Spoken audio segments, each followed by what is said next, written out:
Bismillahirrahmanirrahim. Al-Fatihah ila ruhi sayyidina wa habibina wa syafi'ina Rasulillah Sayyidina Muhammad ibn Abdullah sallallahu alaihi wa ala alihi wa sahbihi wa azwajihi wa dhurriyyatihi anna Allah ya'ala darajatihim bil jannah wa yanfa'una bi asrarihim anwarihim wa ulumihim nafahatihim barakatihim في الدين والدنيا والآخرة ويجعلنا من حزبهم ويرزقنا محبتهم ويتوفنا على ملتهم ويشرنا في زمرتهم بالعافية والسلامة لهم الفاتحة. أعوذ بالله من الشيطان الرجيم. بسم الله الرحمن الرحيم. الحمد لله رب العالمين الرحمن الرحيم مالك يوم الدين إياك نعبد وإياك نستعين اهدنا الصراط المستقيم صراط الذين أنعمت عليهم غير المغضوب عليهم ولا الضالين آمين. بسم الله الرحمن الرحيم. نويت التعلم والتعليم والتذكر والذكر والانتفاع والإفادة والاستفادة والرسالة والتمسك بكتاب الله وسنة رسول الله صلى الله عليه وسلم ودعاء إليه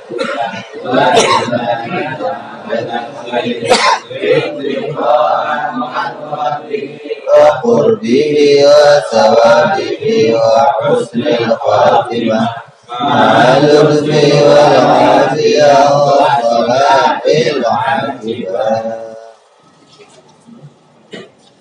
Bismillahirrahmanirrahim. Alhamdulillahirabbil alamin.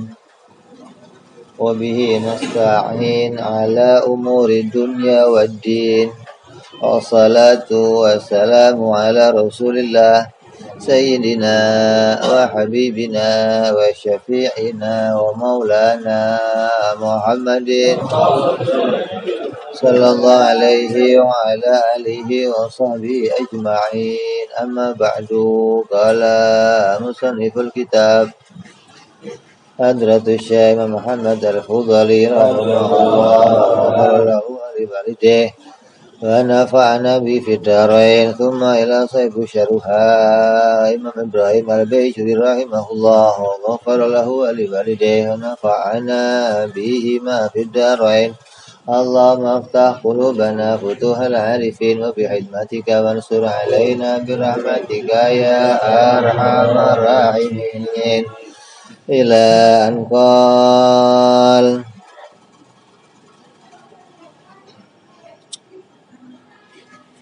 masuk dalam pembahasan perkara jaiz bagi Allah Subhanahu wa ta'ala.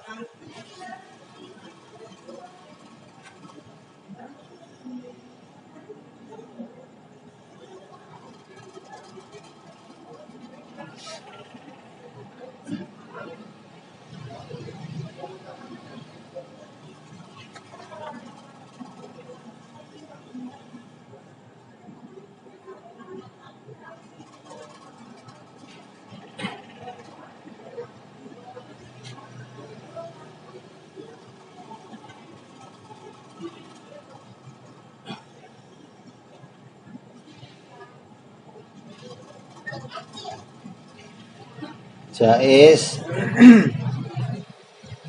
bagi Allah Subhanahu wa ta'ala itu hanya ada satu.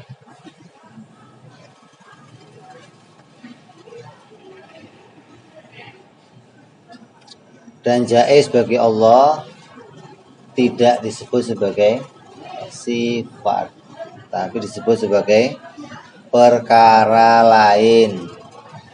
Artinya jaiz ini tidak termasuk sifat-sifatnya Allah. Karena yang namanya sifat itu semua sifat Allah wajib karena zatnya wajib. Kalau zatnya jaiz, ya sifatnya jaiz. Maka sifat-sifat yang wajib bagi Allah itu ada 20, yang mustahil ada 20, dan yang jaiz hanya ada satu, yaitu fi'lu kulli mumkinin au tarkuhu. Kebolehan bagi Allah menciptakan sesuatu atau meniadakan sesuatu.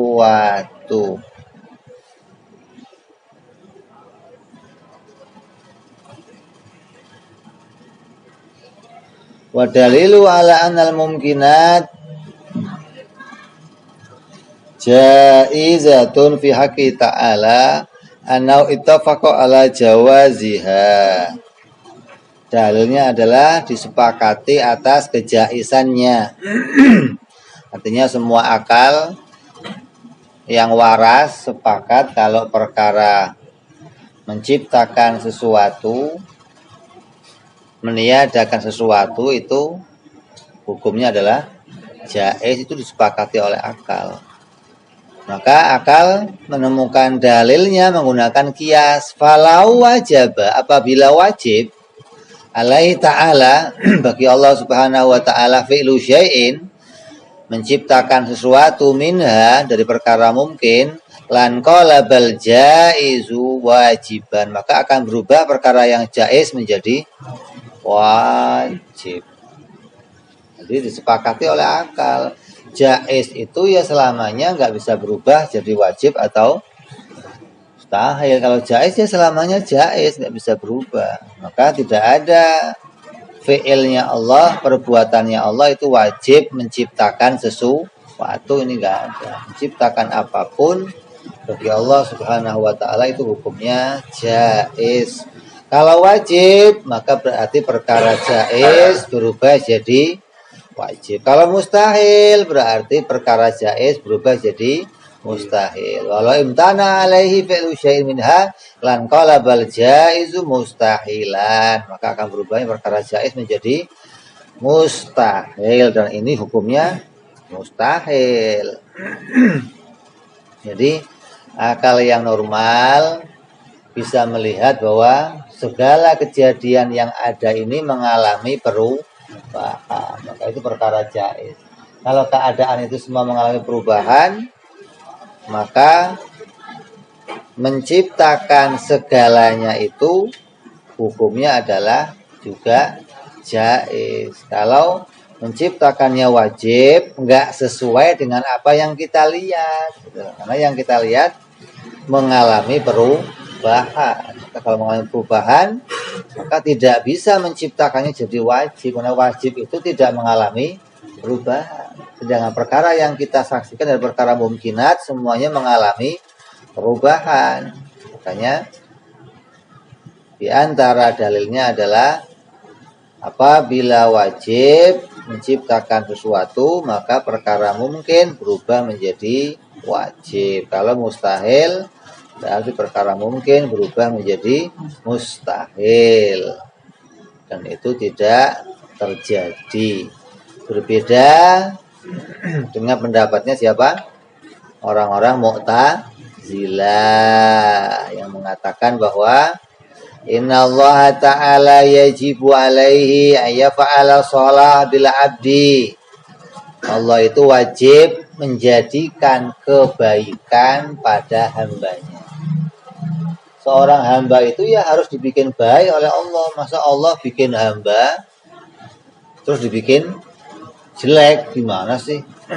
Harus. Ini pendapatnya Mu'tazilah. Lah kalau Allah bikin jelek gimana? Lah kalau Allah bikin jelek berarti Allah juga jelek. Masa sih ada Tuhan bikin hambanya, kemudian si hamba dibikin menjadi jelek? Enggak mungkin. Lah kalau ada kejelekan yang ada pada hamba gimana? Berarti dari dirinya hamba itu sendiri, bukan dari Allah. Enggak mungkin Allah bikin jelek. Ini pendapatnya siapa?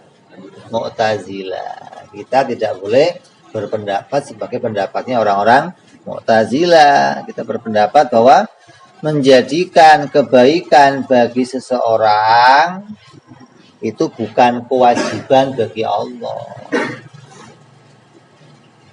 Mau bikin baik itu bukan kewajiban. Baik itu miliknya Allah. Boleh saja diletakkan Allah pada sesuatu. Kalau Allah menjadikan sesuatu itu baik, maka itu dipilih oleh Allah sendiri, bukan dari arah kewajiban yang menjadikan, bukan. Kalau ada hamba kok dipilih jelek, ya dari arah pilihannya sendiri. Allah memilih sesuatu menjadi jelek. Allah memilih sesuatu mau dijadikan baik, itu atas pilihannya sendiri, bukan dari arah satu kewajiban. Oh, harus bikin baik. Enggak. Allah bikin baik itu adalah satu bentuk dari pilihan Allah, dan pilihan Allah itu boleh-boleh saja terjadi. Maka perkataan orang Mu'tazilah itu dikatakan adalah kalamuzur, adalah perkataan yang berlebihan. Wa kadzbun, dan perkataan yang pembohong. Tanazahu ta'ala andalika, Allah Maha Suci dari kewajiban menjadikan sesuatu. Sama saja kalau orang bikin rumah, maka orang itu harus bikin rumahnya yang baik semua. Nggak boleh ada di rumah itu bagian yang jelek. Kenapa? Kalau ada bagian yang jelek, berarti insinyurnya juga jelek. Nah, rumah itu kan bagiannya nggak harus baik semua, nggak harus sesuatu yang bersih semua. Ada di bagian rumah yang memang dibikin untuk tempat kotor, ada nggak? Apa contohnya? Spiteng, got, dibikin nggak? Yang bikin siapa? Yang punya rumah. Yang bikin siapa? Masa itu bikin rumah nggak ada saluran pembuangannya bagaimana? Jadi rumah itu ya ada dua, ada yang bagian ruangannya baik ya ada, yang bagian ruangannya jelek juga ada. Mau ditumbuhin aja lengkap, ada semua. Spitengnya ada, gotnya ada, salurannya ada. Jadi jangan dianggap bahwa sesuatu yang jelek itu bukan datang dari Allah. Lalu di Quran dikatakan kerusakan yang terjadi di muka bumi adalah diciptakan oleh manusia, bukan Allah yang bikin. Bukan Allah yang bikin, bagaimana? Jadi manusia, Allah bagian bikin yang baik, manusia yang merusak gitu maksudnya. Nanti Allah bikin baik lagi, manusia yang merusak. Ntar gemes lama-lama, lu tiap gue bikin lu rusak. Gimana sih? Jadi itu menunjukkan, artinya ada manusia yang diciptakan Allah yang kerjanya itu merusak, gitu loh. Bukan manusia itu muncul dari dirinya sendiri menjadi perusak, bukan. Ada manusia yang juga diciptakan untuk memperbaiki, yang berusaha gimana dunia biar tentram, biar baik, biar damai, nggak ada kerusakan, nggak ada. Ada yang bagian nembakin hewan, ada yang bagian melihara hewan, ada ya. Nah, pelestarian hewan, suaka hewan, dipelihara, ada yang dari kembang biakin. Ini sudah mau punah nih. Ada yang bagian munahin, ada tembak-tembakin. Ada yang bagian melihara. Ini dua-duanya dimunculkan oleh Allah, bukan terus ini muncul dari masing. Bagaimana sih? Ini perkara jaiz bagi Allah. Boleh saja Allah memunculkan keduanya. Nah, kalau Mu'tazilah pendapatnya orang itu, Allah itu ya bikinnya kayak malaikat semua. Nggak boleh bikin yang jelek. Itu kayak malaikat itu bikinan Allah itu. Semuanya baik, semua malaikat. Nggak ada satupun malaikat yang jelek, nggak ada. Nah, kalau manusia, yang baik bikinan Allah, yang jelek bikinan dia sendiri. Nah, sekarang kalau hewan, Hewan yang bikin siapa? Itu perbuatannya hewan itu yang naikin bapaknya, naikin emaknya, naikin anaknya, naikin tetangganya, naikin. Itu baik apa buruk? Yang bikin siapa itu? Jadi baik dan buruk itu bukan dari perbuatan kita. Baik dan buruk itu diukur dari hukum. Bukan dari perbuatan. Kalau nggak ada hukum, yang diciptakan itu sama, tapi yang nggak dihukum, diomong baik, nggak diomong buruk, karena nggak ada hukum. Jadi baik dan buruk karena adanya peraturan, dan Allah yang bikin peraturan. Jadi nggak ada kaitannya kalau Allah bikin buruk, Allah jadi buruk, ini nggak ada kaitannya. Ini pendapatnya orang-orang Mu'tazilah, hati-hati ini. Ini nanti kalau nggak cocok jadi Mu'tazilah, terus loncatnya bisa jadi kejauhan loncatnya maksudnya. Dari Mu'tazilah loncat bukan jadi Ahlussunnah malah jadi Jabariyah, ini loncat yang kejauhan.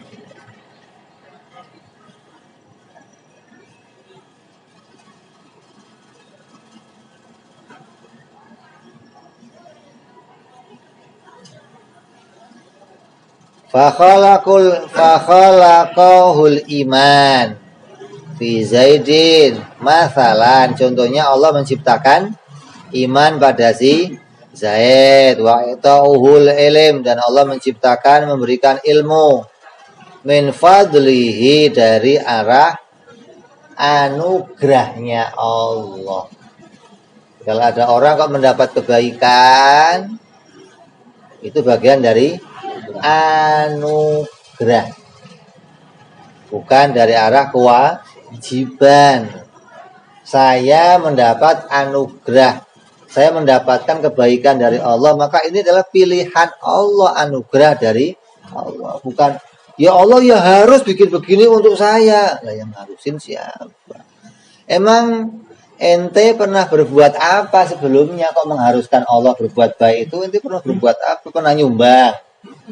Atau pernah andil ke sono? Atau pernah apa? Kok tahu harus Allah bikin kewajiban kebaikan pada saya? Itu adalah bagian dari anugerahnya Allah, karunia-Nya Allah. Seperti kita gambarkan, ada orang datang tiba-tiba bagi-bagi. Ketika dia bagi itu dengan keadaan berbeda-beda, 100.000, 1 juta, kamu 10 juta, kamu enggak, kamu adil nggak itu? Adil nggak itu? Tuh nggak adil kan? Kan dia nggak dapat masalahnya. Itu nggak adil. Yang harus gimana? Rata. Kan ini ada orang datang bawa uangnya sendiri, terus mau dibagi, yang mengharuskan rata siapa gitu loh. Ya kan biar pas aja, biar pas. Maunya kita, maunya yang nerima. Masa dia coba 1 juta, gua 100.000 kata dia. Maka pemberiannya orang kaya yang datang itu namanya apa? Anugerah. Maka bebas dia mau ngasih. 1 dapat 100.000, 1 dapat 1 juta, 1 dapat. Ini bagian dari kebebasannya.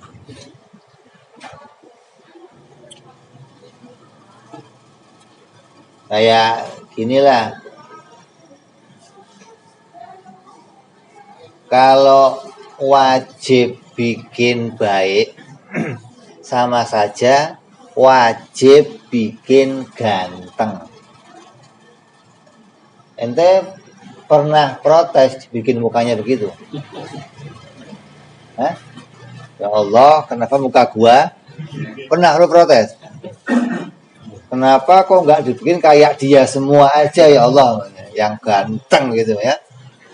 Kan ente kan bisa ya Allah bikin semuanya. Kenapa kok ada yang ganteng? Ono punya hidung mancung, gua hidungnya.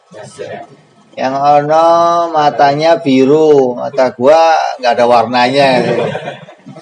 Kenapa kok nggak dibikin matanya biru semua gitu?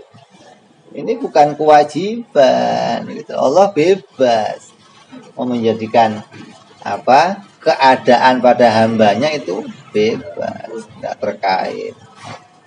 Sama dengan apa mau menjadikan apa anak, ada yang dikasih anak banyak, ada yang sampai nolak anak, sampai kafe sih kan nolak anak, ada yang sampai nyebar benih nggak punya anak nih, buat tabur kemana-mana nggak ada anak-anaknya. Untuk Allah boleh saja, itu adalah bagian dari apa anugerahnya Allah. Min ghairi wujud, bukan atas kewajiban. Wa mimma yaruddu ala mu'tazilah anna al-atfal yanzilu bihimudz dharar minas sagam wal amrad wa hadza la shalah fihi lil atfal. Maka bantahan untuk orang Mu'tazilah gambarannya adalah seperti anak kecil. Anak kecil itu belum punya kesalahan. Tapi ada yang dibikin oleh Allah anak kecil itu apa? Sakit. Ya, Bib. Ada anak yang marid, ada anak yang mati, ada anak yang padahal dia belum punya. Nah, terus menjadikan anak itu sakit, menjadikan anak itu tersiksa, ada yang kena bom peperangan, kepalanya begini berdarah, itu kebaikan apa enggak baik? Kalau itu enggak baik, lah terus kok terjadi? Terus kejadian sama anak-anak semua yang selama ini terjadi dari siapa penciptanya? Apa yang bikin anak itu sendiri? Bagaimana bisa anak itu bikin sendiri? Maka ini bantahan untuk mereka ketika kita melihat adanya kejadian bagi anak-anak yang mengalami hal itu semua, maka itu bentuk bahwa Allah boleh saja menjadikan apa kesengsaraan pada siapa saja. Allah boleh saja menjadikan kebaikan pada siapa saja, bukan bentuk kewajiban bagi Allah.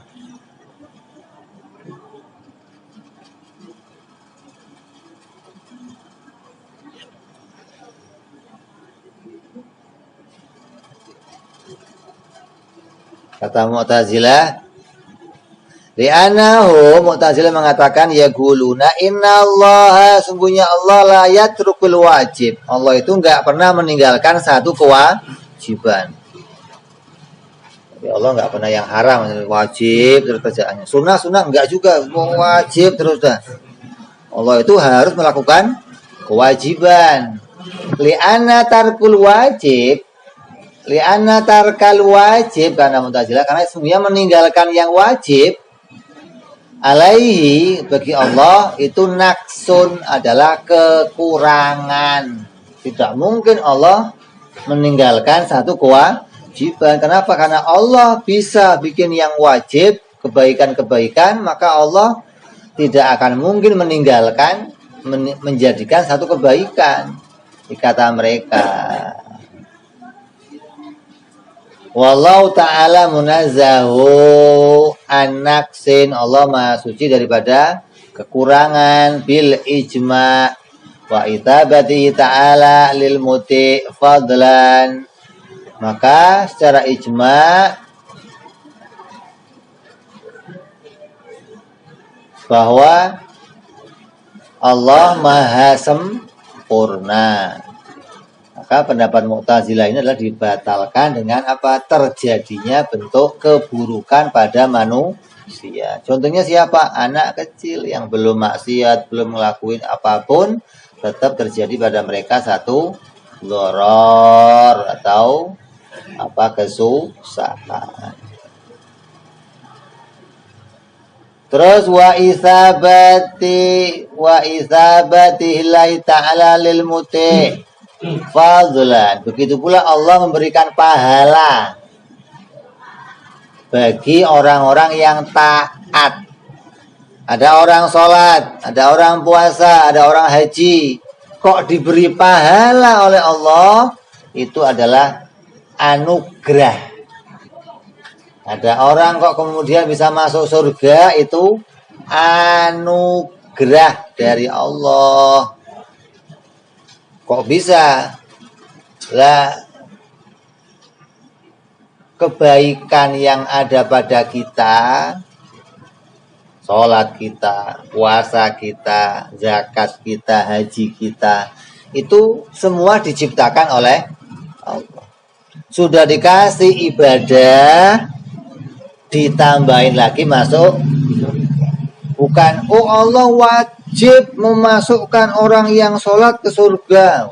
Ini yang Mu'tazilah itu. Makanya mereka merasa aman-aman aja. Sudah sholat, selesai. Makanya kalau ada orang ngomong, saya kalau belum sholat kayak punya utang. Kalau udah sholat, lega udah. Ya, kalau sudah sholat, Allah wajib.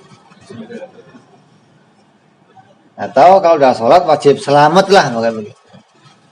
Padahal memberikan pahala bagi ibadahnya seseorang, itu bagian dari anugerahnya Allah, bukan kewajiban bagi Allah. Jadi jangan, kita harus selalu punya harapan. Makanya dikatakan apa? Wa rahmatuka arja indana min a'ma.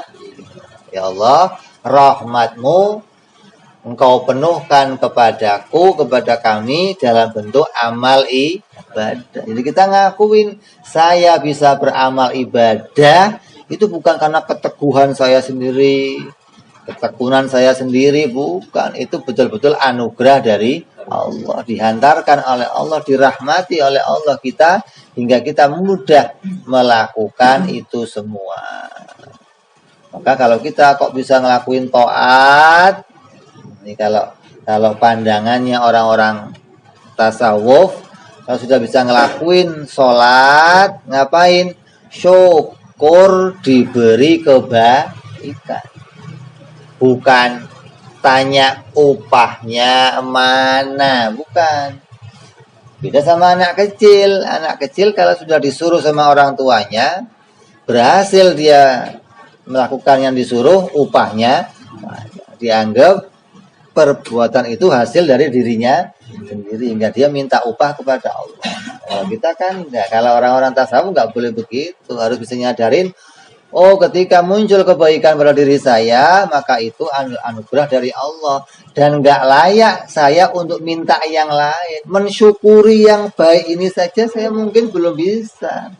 Syukur dibikin iman oleh Allah, syukur dibikin orang yang mau taat, syukur dibikin dapat taufik, mudah ibadah, syukur. Ini belum selesai kita syukuri, bagaimana mau minta yang lain? Ya, upahnya mana ya Allah? Kalau digambarkan dalam ilmu tasawuf itu suatu kerendahan, satu kehinaan. Artinya apa? Gambaran yang memutar balik fakta. Bagaimana satu anugerah yang dari Allah, malah Allah dituntut sesuatu yang lain. Maksudnya kita yang dituntut oleh Allah. Mana syukurmu? Mana terima kasihmu? Itu yang dituntut dari Allah kepada kita.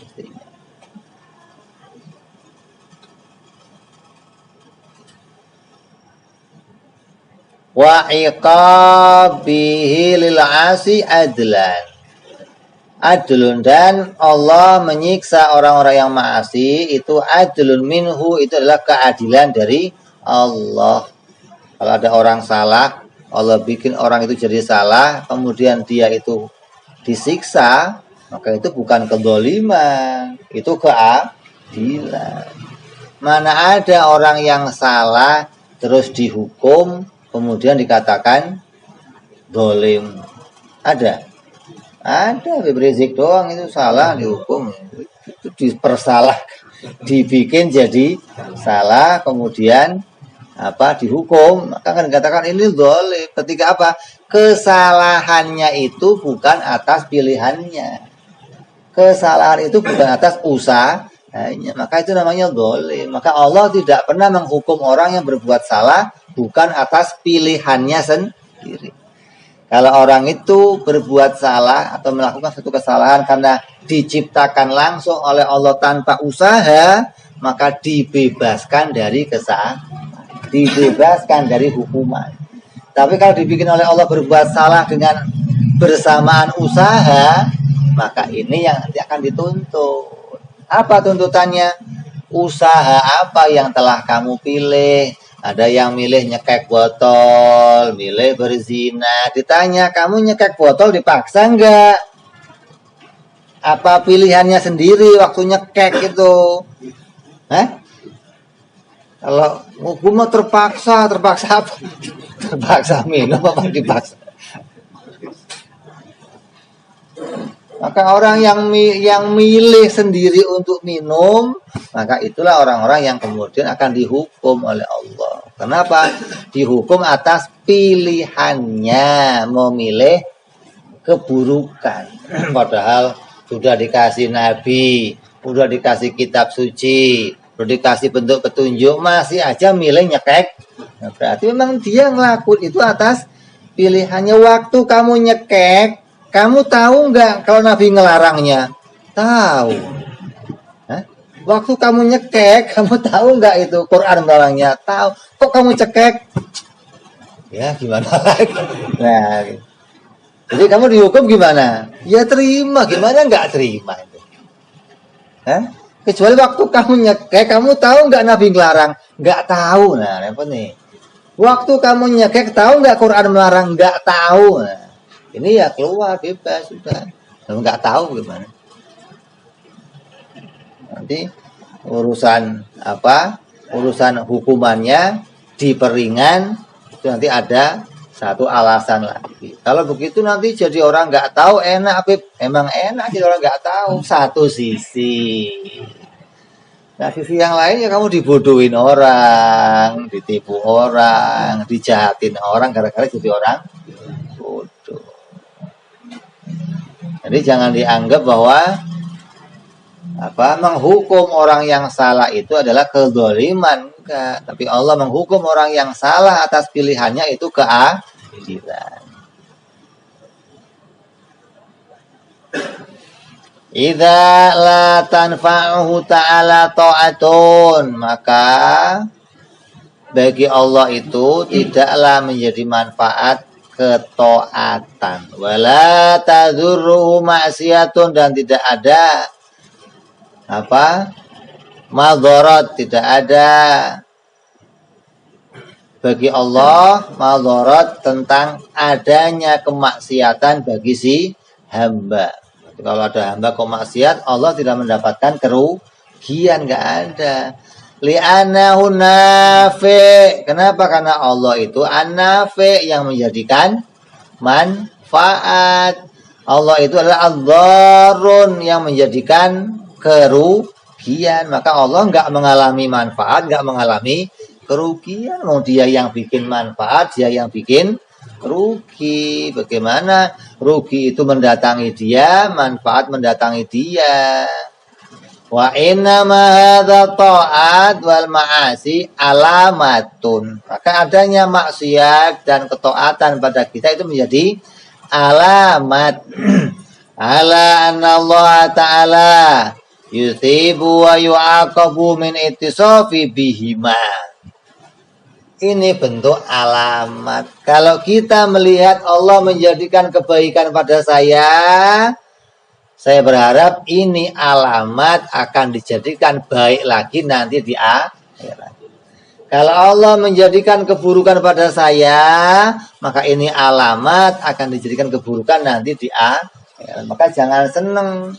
Kalau kita dibikin buruk oleh Allah, jangan seneng. Kan yang bikin Allah, gimana lagi? Loh, kok ente pasrah begitu? Dibikin buruk bukan begitu. Kalau dibikin buruk, segera berharap keburukannya diganti menjadi kebaikan. Kalau sekarang kita ngelakuin buruk, Apa tindakannya? Ya Allah, mudah-mudahan ini buruk yang terakhir. Nanti nggak dibikin. Mungkin itu bukan gimana lagi, Allah yang bikin. Oh, nggak boleh begitu. Harus berharap ini adalah keburukan yang terakhir. Jangan sampai nanti dibikin buruk lagi, hingga berusaha menjadi orang yang baik.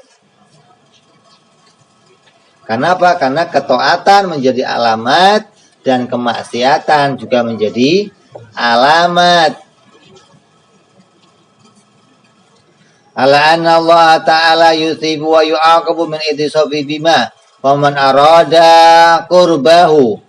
Maka siapa yang dikehendaki oleh Allah dekat kepada Allah, wafaqahu lit-tha'ah, maka Allah datangkan dia, Allah cocokkan dia untuk melakukan ketaatan. Wa man arada hudlanu, dan siapa orang yang Allah kehendaki untuk direndahkan, wa bu'dahu, dan dijauhkan, khalaqa fihil ma'siyah, maka Allah bikin orang itu menjadi orang yang maksiat. Di antara alamatnya kemaksiatan, pertama alamatnya apa? Dijauhkan dari Allah. Kalau kita kok ngelakuin maksiat, bisa jadi itu jadi alamat kita dijauhkan dari rahmatnya Allah Subhanahu wa Ta'ala.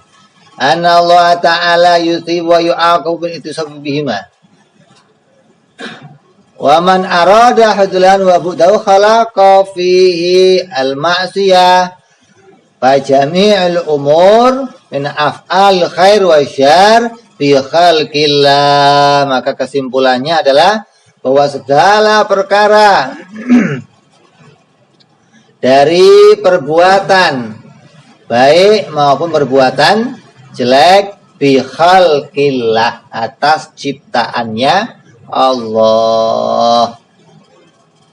Li'anna ta'ala khalaqal abda, karena Allah Subhanahu wa Ta'ala menciptakan hamba, wa ma amalihi, dan apapun yang menjadi amalnya si hamba, wa ma amaluhul abad, dan apapun yang jadi amalnya si hamba. Liqaulihi azza wa jal, sebagaimana firman-Nya Allah Subhanahu wa Ta'ala, wallahu khalaqakum wa ma ta'malun. Sebagaimana firman-Nya Allah, Allah menciptakan kalian dan menciptakan perbuatan kalian. Ini imannya ahlu sunnah wal jamaah, harus demikian dalam menyikapi perkara jaiz bagi Allah. Hingga apapun yang kita lihat dari segala macam keadaan, maka ini bentuknya adalah bentuk satu perkara yang menjadi, apabila yang nampak itu kebaikan, maka itu adalah anugerah dari Allah Subhanahu wa Ta'ala. Jangan dianggap ini adalah kewajiban dari Allah, enggak ada. Jangan sampai kita mengikuti pendapatnya orang-orang Mu'tazilah yang mengatakan Allah wajib menjadikan sesuatu.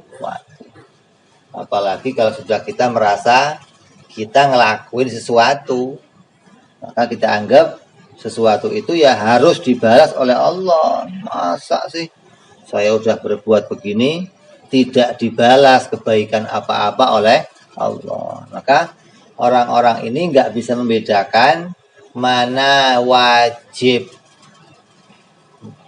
akli, mana wajib aridhi. Kadang nggak bisa bedain ini. Sama-sama wajib sih. Di syar'i ada beritanya. Orang yang sholat akan diberi pahala. Orang yang ini akan diberikan kebaikan orang. Maka itu wajib nggak? Wajib. Wajibnya apa? Aridhi. Bukan wajibnya akli. Artinya bukan wajib mutlak. Kalau wajib mutlak kan tidak akan menjadi perkara yang tergantung. Kalau itu kan tergantung. Wajib mutlak itu enggak tergantung sama sesuatu apapun, wajib mutlak namanya. Nah, kalau sesuatu yang sudah berkaitan sama yang lain bukan wajib mutlak namanya. Nah, keadaan janji-janji Allah, ancaman-ancaman Allah ini kalau mau disebut wajib namanya wajib aridhi. Maka terkadang ada yang salah memahami, dianggap itu wajib mutlak, yang itu ya harus terjadi begitu. Tidak mungkin tidak terjadi demikian. Maka kalaupun itu dikatakan wajib terjadi, maka wajib terjadinya karena sesuai dengan ilmunya Allah, bukan karena kewajiban Allah menjadikannya. Bikinnya tetap jaiz. Ini yang orang yang sulit nggambarin wajib aridhi. Gelas bundar wajib enggak? Gelas itu wajib bundar enggak? Kenapa enggak? Karena ada gelas yang kotak. Jadi gelas itu enggak wajib bundar. Gelas itu wajib putih enggak warnanya? Enggak. Kenapa? Karena ada gelas yang warnanya tidak putih. Nah, kita tanya, kalau gelas itu pada cetakannya itu bundar, itu keluarnya jaiz bundar apa wajib bundar? Wajib. Lah bikinnya gelas wajib enggak? Enggak, begitu. Bikinnya gelas enggak wajib, tapi keluarnya gelas wajib bundar. Kenapa? Karena cetakannya bundar, gitu loh. Bikinnya gelas enggak wajib, tapi kalau gelas itu dibikin maka pasti bundar. Bikinnya orang sholat itu yang enggak wajib, gitu loh. Bukan terus Allah itu wajib bikin orang sholat, enggak wajib. Lah, kalau ada orang sholat yang sesuai dengan kehendaknya Allah dan diridhoi oleh Allah, pasti dimasukkan surga. Ini pastinya karena ilmunya cetakannya begitu, gitu loh. Di sononya, di ilmunya, kalau ada orang yang sholatnya begini, ya akan dimasukin surga. Ini sesuai dengan ilmunya. Adapun bikinnya orang yang sholat itu enggak wajib. Maka kalau kita kok dibikin Allah jadi orang yang sholat, maka itu namanya apa? Anugerah, bukan kewajiban. Nah, adapun kok memasukkan saya ke surga bagaimana? Ya juga bukan kewajiban. Kenapa? Karena fi'ilnya Allah, hukumnya tetap jaiz. Harus bisa bedain antara mana wajib mutlak sama wajib aridhi. Maka kalau nggak ngaji wajib mustahil jaiz, susah dah bedain itu dah. Mana yang kamu dapat berita dari syar'i dianggap nanti akli, yang masuk dari akli dianggap syar'i. Ini campur-campur. Maka dari awal kita diingatkan terus jangan sampai tercampur aduk masalah wajib, masalah apa? Adi, masalah akli, masalah syar'i, jangan sampai tercampur aduk. Harus pada relnya masing-masing. Ini ada kaitannya. Memang yang namanya adi sama akli ini nurut sama syar'i. Akli ya harus nurut sama syar'i, adi juga harus nurut sama syar'i. Artinya perjalanan hidup kita yang menggunakan hukum adi ini diatur sama syar'i. Lapar makan, ya makannya yang halal. Haus minumnya yang halal. Kamu kok pingin kawin, kawinnya harus yang halal. Ini diatur sama, walaupun jalannya jalan adi. Begitupun aklinya, mikirnya pun diatur sama syar'i. Tapi bukan berarti kalau sudah diatur syar'i semua cukup belajarnya syar'i, nggak cukup. Karena kamu nggak ngerti nanti yang diatur syar'i itu apa saja, gitu loh. Kalau kamu sudah bisa tahu mana hukum adi, mana hukum akli, maka kamu akan tahu persis, oh semua ini betul-betul dikendalikan oleh syar'i. Kamu akan tahu, oh diri saya ini yang isinya ada kaitan adi, ada kaitan akli, semuanya dikontrol oleh syar'i. Maka pisahkan 3 hukum itu, adi, akli, syar'i. Nanti beres jalannya. Artinya beres itu bisa jalan sesuai dengan sebagaimana mestinya. Kalau waktunya ngerem ya ngerem, waktunya ngegas ya ngegas, walaupun kadang kebelandrang, kadang tapi tahu jalannya, oh ini waktunya ngerem. Kok nabrak? Ah, maaf lupa rem saya Pak. Ini namanya tahu remnya cuman lupa gitu. Nggak sampai masuk jurang, nggak sampai kebablasan. Yang penting ada yang harus kita jalankan sesuai dengan koridornya. Tapi kalau sudah 3 ini kita nggak tahu, ya bablas semua. Nanti dikira cukup dengan syar'i. Pokoknya semuanya syar'i. Adi nggak usah, akli nggak usah. Ini yang jadinya nggak punya keputusan hukum, nggak punya keputusan tentang peraturan yang ada. Ini makan kenyang itu aturannya apa? Wajib. Jadinya wajib bagaimana? Wajib itu nggak ada selain akli sama syar'i gitu aja. Jangan adi-adi jadi ikut wajib. Kalaupun adi itu dikatakan wajib, ya kamu harus tahu memisahkannya. Kalau belum bisa misahin, jangan memakai wajib pada hukum adi. Adanya apa? Biasanya gitu loh. Makan kenyang biasanya ya begitu memang. Bukan ya wajib begitu, nggak ada kewajiban. Kalau zuhur diwajibkan matahari di tengah geser diwajibkan sholat zuhur. Oh itu sudah bagian dari kewajiban orang mukallaf. Ini wajibnya wajib syar'i, bukan biasanya begitu, bukan. Itu kewajiban memang, jangan dibalik.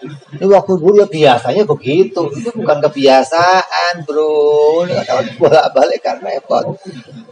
Nah, sekarang mau dijadikan kebudayaan. Ibadah itu budaya gitu loh. Pakai kerudung itu budaya, pakai sarung budaya. Budaya itu memang membiasakan. Artinya sebuah kebaikan kemudian dibiak menjadi budaya, bukan terus itu kebaikan yang menjadi aturan syar'i. Kalau sudah ada relnya syar'i, tetap itu namanya kewajiban, bukan bicara di kebudayaannya, bukan kayak orang saling silaturahmi. Kalau setelah lebaran ada tradisi lebih halal tradisi. Maka kemudian hal ini dibiasakan dijadikan kebudayaan.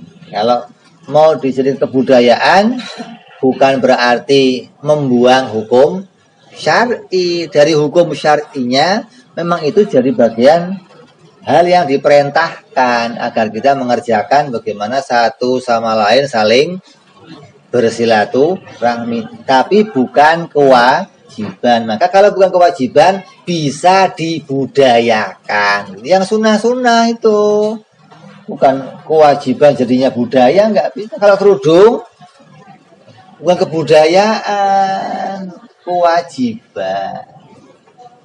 Itu lagi sama tadi silaturahmi. Oh, kalau silaturahmi bagaimana? Nggak ada aturan kewajiban. Lebaran kamu harus berkunjung, ada kewajibannya. Lebaran kedua kamu harus ke rumahnya si Anu, ada. Lebaran ketiga harus ke rumahnya Kak Anu, ada. Nggak ada kewajibannya, maka dijadikan budaya. Oh, dibiasakan kalau lebaran pertama kita berkunjung ke rumahnya si Anu. Lebaran kedua ke rumahnya si Anu, kemudian jadi sebuah kebiasaan, maka jadi kebudayaan. Bukan berarti itu keluar dari perintah syar'i. Tapi kalau kewajiban syar'i ya nggak bisa dijadikan budaya. Memang itu kewajiban. Jangan sampai terbalik-balik. Mana hukum adi, mana hukum akli. Ini kita harus tahu. Maka Wali Songo itu membuat kebudayaan itu banyak. Semua dijadikan kebudayaan. Kayak ada tradisi tradisi mandi di laut, di kali sebelum hari raya, sebelum Idul Fitri, sebelum ini Ramadan.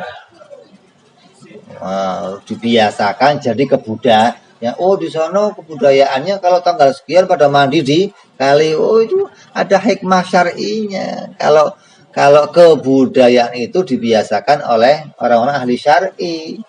Asal jangan ikut kebudayaannya orang-orang Indonesia terdahulu yang belum tersentuh sama syar'i. Apa kebiasaannya? Yaitu kasih sajen di pinggir jalan. Itu kebudayaan mereka begitu. Tiap hari ini ngasih, ini kebudayaan kami. Kayak di Bali, apa kebudayaannya? Begitu. Itu keluar dari hukum syar'i. Tapi kalau yang membuat kebudayaan itu para Wali Songo, ya pasti ikut sunnah-sunnahnya Rasulullah. Maka kita harus bisa melihat. Kalau kita nggak bisa membedakan ini, nanti akan tertabrak-tabrak antara mana hukum syar'i dan mana hukum adi. Jadi penting kita mengulang-ulang wajib, mustahil, jaiz. Wajib kamu ulang-ulang itu harus diulang-ulang apa? Mana wajib mutlak, mana wajib muqayyad, mana wajib aridhi. Harus tahu betul hingga kita bisa memisah-misahkan suatu hukum yang muncul dari syar'i, suatu hukum yang muncul dari berita. Oh, ini beritanya demikian. Oh, masuk kelompoknya ini, masuk kelompoknya ini. Ini harus kita pahami. Jangan sampai nanti salah mengkelompokkan hingga akan muncul pemahaman seperti orang-orang Mu'tazilah. Mu'tazilah itu juga pakai ayatnya sama. Wallahu khalaqakum wa ma. Coba. Ayat ini yang dipakai Mu'tazilah untuk meyakini hamba bisa menciptakan amal. Ayat ini pula coba, yang dipakai ahli sunnah menyatakan hamba nggak punya. Gara-gara salah ngertiin apa itu? Gara-gara salah ngertiin kalimat ma, mim, wallahu khalaqakum wa ma ta'malun. Ma artinya apa ma ya? Kalau Mu'tazilah mengartikan artinya tidak. Kalau kita mengartikannya sesuatu. Beda nih. Allah menciptakan kamu dan segala sesuatu yang menjadi perbuatan kamu. Dan apa-apa yang menjadi perbuatan Allah ciptakan. Kalau Mu'tazilah enggak. Allah menciptakan kamu dan kamu tidak melakukan apapun. Jadi kamu nggak ikut bantuin. Allah bikin kamu, tapi kamu nggak ikut. Memang kita nggak ikut bantuin. Pernah bantuin kamu? Kayak mau bener. Tapi kemudian menganggap bahwa perbuatan hamba itu tidak diciptakan oleh Allah. Karena dianggap nggak ada ayatnya yang mengatakan hamba itu perbuatannya diciptakan. Jadi gara-gara salah mengartikan ayat ini hingga menganggap hamba itu punya perbuatan sendiri yang muncul dari dirinya, bukan diciptakan oleh Allah. Ini kesalahan. Ini perkara yang fatal. Artinya fatal apa? Gara-gara menganggap hamba itu punya perbuatan sendiri, seakan-akan apa? Hamba itu dilepaskan oleh Allah. Allah menciptakan hamba, kemudian hamba itu terserah. Yang penting udah gua modalin. Gua lengkapin, bumi, langit, semua lengkap. Ente gua kasih sarana mata, akal lengkap. Nah, jalan. Ini Mu'tazilah akan menganggap Tuhan demikian. Lah kalau memang betul-betul demikian, bagaimana? Maka kehendak Allah tidak akan terlaksana. Nah ya dong, umpamanya orang tua itu melepaskan kamu, pas kamu dilahirkan, habis itu sekolah berangkat. Orang tua pingin kamu pulang jam sekian, makan di rumah, kadang nggak makan. Orang tua pingin kamu malam di rumah, kadang bukan nggak di rumah, nggak tidur rumah lagi sekalian. Kadang minggat sekalian. Ini gara-gara apa? Dilepaskan. Maka Allah tidak pernah melepaskan kita, begitu loh.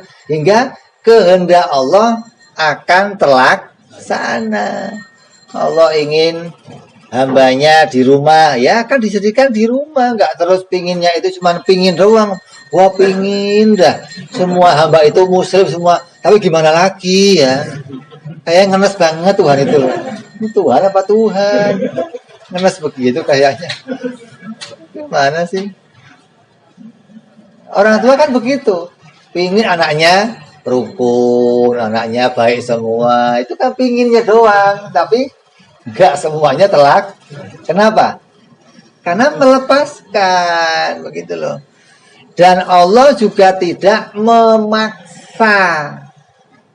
Semuanya dipaksa kayak mobil remote. Kiri ya kiri, kanan ya kanan. Tanpa kamu diberikan Allah nggak demikian juga. Kenapa nggak demikian? Maka nggak akan terlaksana perintahnya Allah. Lah gunanya perintah buat apa dong? Kalau kamu dipaksa semuanya, perintah nggak kepake, larangan nggak kepake. Allah merintah ini, Allah ngelarang ini. Lah, gimana saya mau jalannya? Saya dipaksa semua. Belok kiri ya, saya nggak punya keinginan. Belok kanan, terus saya suruh milih perintah ini ngerjain, ini dilarang. Bagaimana bisa? Jadi Allah itu memaksa ya enggak, melepaskan juga.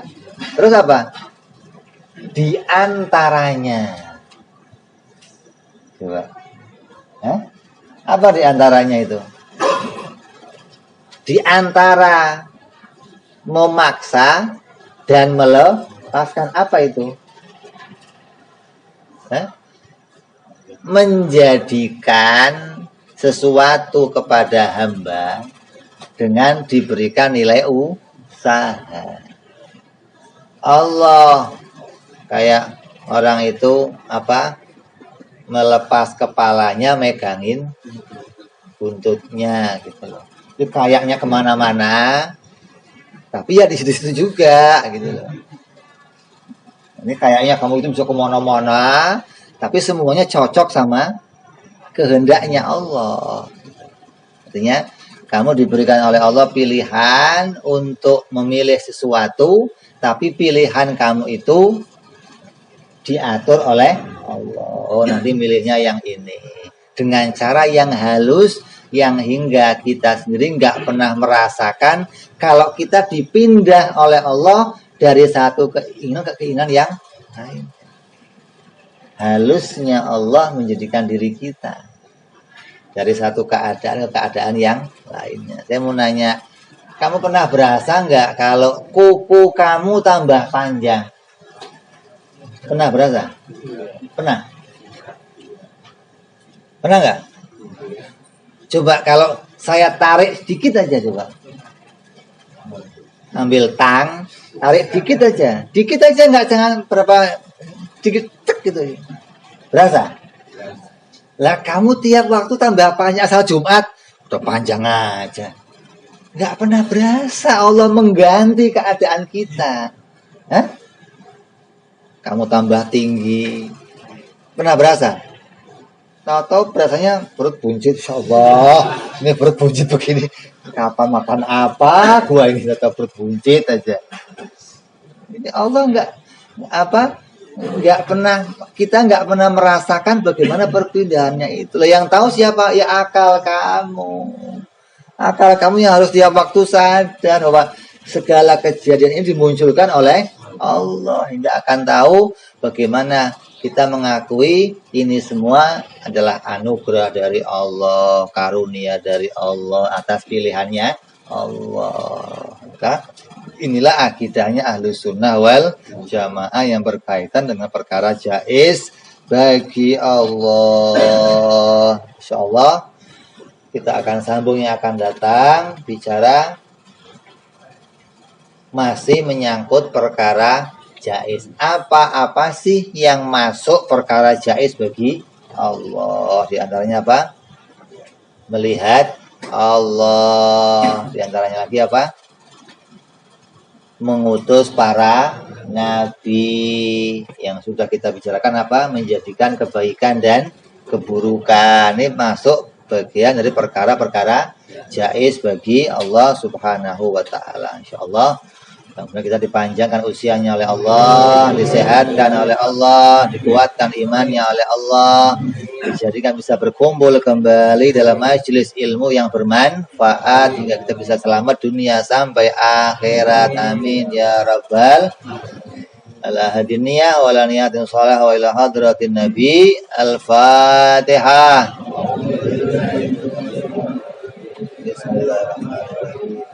Alhamdulillah rabbil alamin arrahmanir rahim maliki yaumiddin iyyaka na'budu wa iyyaka nasta'in ihdinas siratal mustaqim siratal ladzina an'amta 'alaihim ghairil maghdubi 'alaihim waladdallin amin ya rabbana iqtarabna ya naqtarabna wa anana asrabna فلقى إجرامنا فاكتب علينا توبة واغسل كل حوضة واستر لنا عوراتي وآمن رواتي واغفر لوالدينا ربي ومولودينا والأهل والإخوان وسائر العباد وكل ذي محبة أو جيرة أو